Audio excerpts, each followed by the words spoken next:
Bonjour, soyez les bienvenus dans Aux frontières de l'inconscient, cette émission qui vous propose d'explorer justement l'inconscient, notre cerveau. Il y a quelqu'un à côté de vous. Stéphane, il a été numéro 1 mondial de jiu-jitsu et vice-champion du monde aussi de jiu-jitsu, donc c'est un sportif de haut niveau. Ah, fallait me le dire dès le départ, j'aurais accueilli avec beaucoup plus de respect. Donc c'est vraiment quelqu'un qui connaît en fait le milieu en fait du sport de haut niveau. Et c'est quelqu'un qui est devenu aujourd'hui préparateur mental, donc il s'est spécialisé dans le sport de haut niveau, mais pas seulement, c'est aussi un hypnothérapeute, un PNListe. Et je vais le laisser en fait dire deux mots là-dessus. Un PNListe, hein, c'est PNListe. Ça, pas un panéliste. Un PNListe. Alors Voilà. c'est quoi un PNListe? Praticien en PNL, programmation neurolinguistique. Voilà. J'ai fait un parcours d'athlète de haut niveau dans le monde des arts martiaux. Et souvent, les arts martiaux évoquent énormément de choses, à la fois le côté sportif et un côté philosophique qui parle de la dimension humaine. Et c'est un peu à travers ce parcours-là où j'ai pu toucher à ce qu'est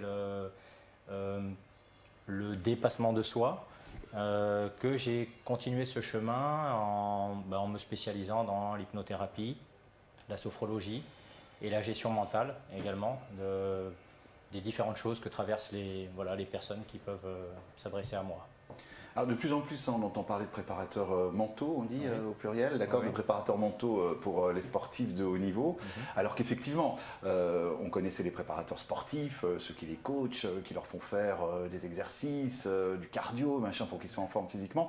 Ça veut dire que la tête, c'est très important aussi pour avoir des performances physiques. Oui, complètement. C'est un peu, j'ai une image que je reprends souvent, celle de l'iceberg. Et c'est vrai qu'on a tendance à ne s'intéresser malheureusement souvent qu'à la partie la plus petite et pourtant visible des choses. Et c'est un petit peu comme l'iceberg, toute cette zone subtile, cachée, tellement importante. Xavier en parlait tout à l'heure, justement, de cette place qu'a l'inconscient dans nos comportements, dans nos choix, dans nos décisions. Et donc, quand on s'occupe des personnes, le fait de travailler sur le mental permet d'apporter quand même énormément de solutions ou de réponses à ce qu'est la performance physique, la gestion du stress. Voilà. C'est le thème de notre émission. Comment gérer son stress? On est tous plus ou moins stressés. Est-ce que quand on dit par exemple « Ah, ça me stresse » ou « La société me stresse » ou « Mon boulot me stresse », c'est vraiment du stress? Ce n'est ni positif ni négatif en soi, c'est juste une fonction physiologique qui est prévue. Voilà. Déjà, quand on sait ça, on aborde son stress d'une façon beaucoup plus sereine finalement. Puisque le commun des mortels considère comme quelque chose d'extrêmement paniquant, c'est-à-dire le stress, parce que souvent on associe le stress à la panique, et qu'en fait non, pas du tout. C'est quasiment un élément qui nous permet de survivre. Le préparateur mental qui était à côté de vous, Stéphane Groseille, d'accord avec ce qu'a dit Xavier, des choses à rajouter peut-être? Complètement d'accord. Xavier a parlé justement des trois cerveaux, le cerveau cortical, reptilien et limbique. Le cerveau limbique a une fonction particulière, c'est qu'il traite de l'émotion. Et l'émotion sert de communication, de lien entre justement les deux autres aspects qui traitent l'information, la raison, et celui qui est un petit peu le déclencheur, le reptilien. Voilà. Et c'est marrant parce que le stress, vous en parliez très bien tout à l'heure, le stress c'est quelque chose qui semble abstrait, paniquant, bloquant. Pas positif en tout cas. Voilà, alors que c'est quelque chose de tout à fait naturel, au même titre que les émotions que l'on ne connaît pas, dont on a souvent peur et qui pourtant nous donnent cette coloration, cette personnalité, cette identité.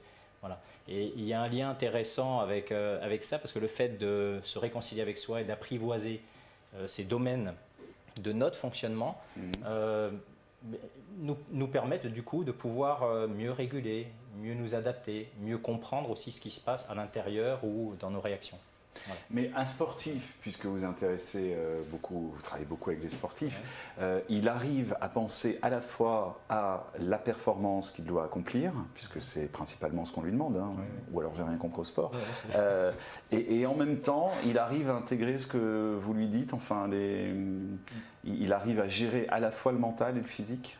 Oui, on parle de cybernétique, c'est-à-dire de corps-esprit, dans le sens où on a tendance dans nos sociétés, alors à être très organisé, à séparer les choses pour mieux les comprendre. Mais à un moment donné, on oublie de rassembler tout cela et de faire un système. Voilà, un système où tous les éléments ne font qu'un. Et le corps, l'esprit, c'est un petit peu ça. Donc quand on entraîne des sportifs de haut niveau, une démarche à peu près bien faite serait de lui expliquer, de l'entraîner pour que ce lien se fasse en permanence entre le corps, les émotions, l'esprit. Donc jouer aussi avec le stress qu'il ressent et ce stress positif ou négatif, voilà, comment l'adapter à la situation pour le rendre performant. Et ça, vous y parvenez de quelle façon? Parce que là, vous nous dites, voilà, c'est ça, c'est comme ça qu'il faut qu'on fasse. Concrètement, vous vous dites quoi, un sportif ou... Pour arriver à un certain niveau de pratique, ça veut dire que l'athlète est passé par beaucoup d'entraînement, des moments de réussite et d'échec. Alors échec, je le mets entre guillemets parce que dans mon état d'esprit, voilà, il n'y a pas d'échec, mais uniquement des apprentissages, des leçons, des expériences tirées des situations. Donc tout ça permet de construire quelque chose et de construire surtout un apprentissage de soi. Donc quand on arrive à une finale, certains éléments sont connus. Donc c'est simplement peut-être un rappel à l'athlète par rapport à la situation, lui rappeler de se reconnecter à ce qu'il sait déjà faire. Alors pour ça, il a des gestes déclencheurs, il va avoir des ancrages, c'est-à-dire des mots ou des images qui vont lui permettre soit de se calmer, en fait des renforcements de la gestion mentale qu'il a entraînée, qu'il a intégrée. Voilà comment avec ses mots, avec ses sons, avec ses images, avec ses ressentis, avec l'environnement, il arrive à se reconnecter à la chose qu'il recherche, le fait de se calmer ou le fait de se mettre dans un état de performance. Est-ce que la clé, c'est pas la réponse que vous m'avez donnée tout de suite là, quand vous m'avez répondu tac au tac? Est-ce que c'est pas effectivement la peur de l'échec? C'est-à-dire que quand vous dites qu'il n'y a pas d'échec finalement, est-ce que c'est ça qu'il faut transformer dans nos têtes en fait? Parce que depuis qu'on est à l'école, on nous fait peur avec ça, avec l'échec, avec on échoue ou on réussit. Donc est-ce que c'est pas ça qu'il faut reprogrammer aussi pour être moins stressé? Oui, vous l'aviez très bien dit tout à l'heure en parlant du stress comme quelque chose d'impalpable et de paralysant un petit peu. Et en fait, le fait de changer ses représentations par rapport à ça, c'est déjà se dire, tiens, le stress, c'est quelque chose de naturel, de normal. Oui. Alors que changer ses représentations, l'échec, c'est la marche d'escalier qui m'emmène vers le meilleur. Donc, alors, il y a le stress qui est inscrit en nous comme ça, on va dire quasi permanent, hein, des situations qui nous stressent et on est dans la réitération par rapport à ce stress. Et puis, il y a des stress passagers aussi. Voilà, des choses qu'on ne maîtrise pas et qui tout d'un coup nous stressent, on ne sait absolument pas pourquoi. Le stress, physiologiquement, c'est prévu pour le corps uniquement sur du court terme, parce que ça place le corps dans un état d'urgence, comme je l'ai dit, hein, c'est-à-dire qu'on est dans un véritable état d'urgence. Donc, à partir de ce moment, pas de personnes non pas stressées en permanence. Si, mais ce n'est pas fait pour. Le là que les dégâts commencent. Le corps n'est conçu. Le stress n'est pas fait pour être continu. Il est pas. Donc c'est ça. Donc en fait, un stress qui va être passager, ou alors un stress qui va être plus long, donc plus chronique. Et comme le corps n'est pas fait en fait pour supporter cette décharge d'adrénaline en continu, ça veut dire que le système immunitaire tout doucement se retrouve en situation littéralement de destruction, hein, et avec l'installation des maladies psychosomatiques. Ça veut dire aussi l'installation de la dépression, ça veut dire un vieillissement cellulaire prématuré, etc., etc. Pour autant, on va essayer de mieux la canaliser, la convertir, et on va jouer sur l'aspect plaisir et excitation, de manière à ce que le plaisir et l'excitation se retrouvent en situation d'envelopper, entre guillemets, cette énergie de stress. Voilà. C'est quand même tout le paradoxe de ce que vous nous racontez. Hein. Le stress, c'est certes, on l'a compris, physiologique, ça fait partie de nous, il faut l'intégrer, mais ça peut être paralysant. Mais en même temps, on peut l'utiliser comme quelque chose de positif. Bien sûr. C'est tout le paradoxe. C'est tout le paradoxe et c'est aussi tout l'objet de notre travail, quelque part. C'est-à-dire que quand quelqu'un vient nous voir avec ce problème de stress, par exemple lié à une entrée en compétition ou lié à un rendez-vous, que sais-je, à un moment donné, l'idée, ça va être de connecter cette personne-là à ses potentiels, c'est-à-dire de la connecter vraiment à ce qui fait sens pour elle dans la situation, ce qui l'intéresse. si je suis dans un rendez-vous amoureux, dans une compétition ou que je passe un examen, ce sont des moments importants de ma vie qui font sens pour moi. Sinon, sinon qu'est-ce que je ferais? J'éviterais, sinon je n'irais pas, je choisirais autre chose. Donc si je le fais, c'est parce qu'à la clé, il y a quelque chose d'intéressant pour moi. J'ai l'image de passe-partout qui me vient à l'esprit, mais c'est un peu ça, quand une personne vient nous voir avec quelque chose à... Vous parlez de passe-partout de Fort Boyard, là, d'accord. Le célèbre passe-partout. J'aime beaucoup vos références. Oui. Donc, qui a un petit peu ces différentes clés où la personne va venir nous voir sans forcément savoir comment faire pour réguler son stress, utiliser ses leviers pour être performante, efficace, avoir une bonne lecture. Eh bien, notre travail, c'est justement de trouver les clés intéressantes pour elle et de pouvoir lui remettre ces outils ou ces chemins qui vont l'emmener à la réussite, quoi. Et on est quand même très tributaire du regard des autres dans notre société et le résultat de ce qu'on fait est très lié à notre personnalité. Enfin, les gens l'associent forcément. Bien sûr, et c'est ce qui crée justement la souffrance et c'est ce qui crée à un moment donné une association moi-résultat et c'est ce qui crée en fait la problématique qui est la problématique du stress en l'occurrence. Qu'est-ce qui va se passer si ça ne marche pas parce que je m'associe au résultat? Ça veut dire qu'à un moment donné, si on doit travailler là-dessus, il va falloir réussir à dissocier la personne du résultat, ce qui ne veut pas dire tu le fais et il n'y a pas de stratégie de réussite derrière. Ça veut dire réinvestir le moment. Enfin, entendez-moi bien, réinvestir le moment. Retrouver du plaisir, en fait, dans le moment à faire les choses. Retrouver du sens, être capable de jouer. Voilà, de retrouver du jeu, en supprimant un peu d'enjeu. Voilà, en faisant D'accord. Je vais me retourner vers Stéphane Groseille. Est-ce que ce que nous explique Xavier Bénard, est-ce que c'est pas ce qui nous énerve justement quand on voit des sportifs qui viennent d'échouer, qui sont sous le drapeau français. Nous, on a pris fait et cause pour eux, on s'est quasiment engagé, on était chez nous avec la canette de bière en disant « Allez la France », etc. Et puis on les voit, ils ont échoué, ils disent « Oh bah finalement c'est pas si grave que ça, je ferai mieux la prochaine fois ». Et ça nous met en général dans une rogne totale, on est d'accord. Ils ont l'air de ne pas avoir pris la mesure de l'enjeu que nous on y avait mis, quoi. Enfin, on a l'impression que tout d'un coup, ils étaient très en dessous de tous les espoirs qu'on avait fondés en eux. En fait, la compréhension... Est-ce que c'est de la faute du coach mental? Je crois que ça n'est de la faute de personne et la faute de tout le monde. C'est la rencontre de deux visions du monde, de deux façons de voir les choses qui sont différentes.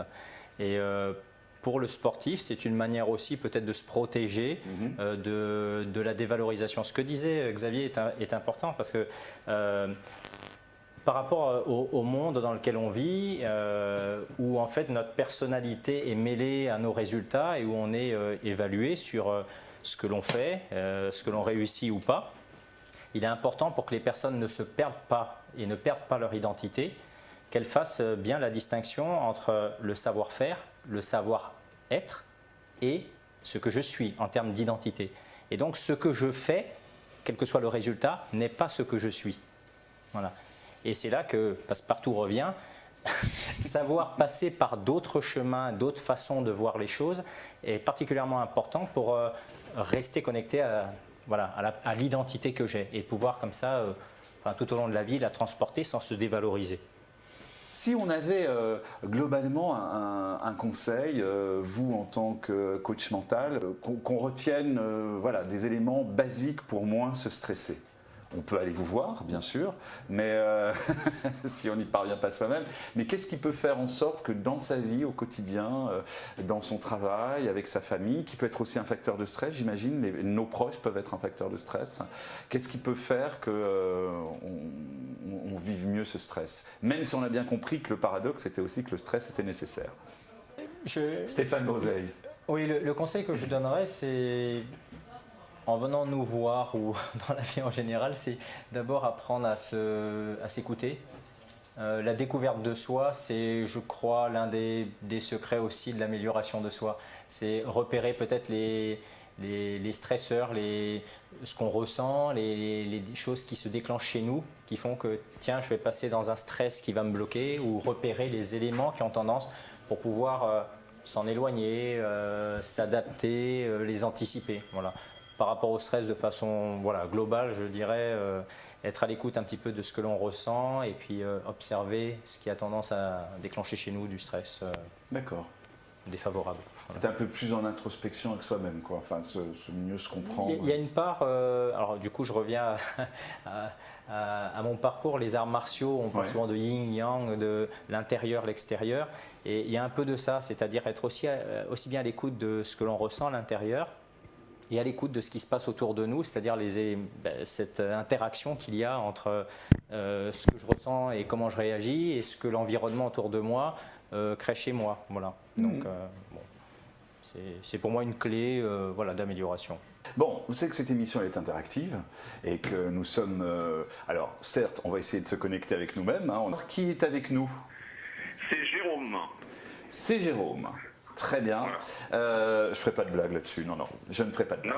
Non, non. Mais je pense que, effectivement, moi, par rapport à ma vie professionnelle, j'ai du stress relativement régulièrement sur du stress ponctuel entre des signatures de contrats avec des clients, avec des salariés, où tous les symptômes que vous avez décrits interviennent chez moi. Vous l'avez dit vous-même, est-ce que vous preniez du temps pour vous?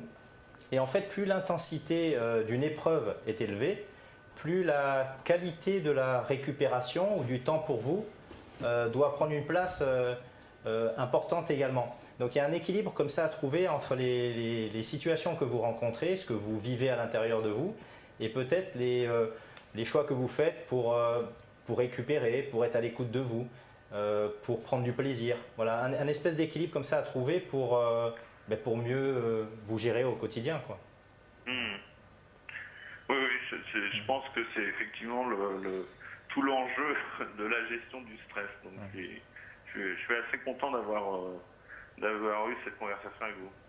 Merci. Nous aussi, Jérôme. On a été ravis, vraiment. Et puis, restez-nous fidèles. Stéphane Groseille, mille merci. Vraiment, j'étais ravi de rencontrer un champion du monde en arts martiaux. Je crois que c'est la première fois de ma vie que je vais faire un vœu. Merci pour votre accueil. Ça peut faire partie des croyances, justement. À bientôt. Au revoir.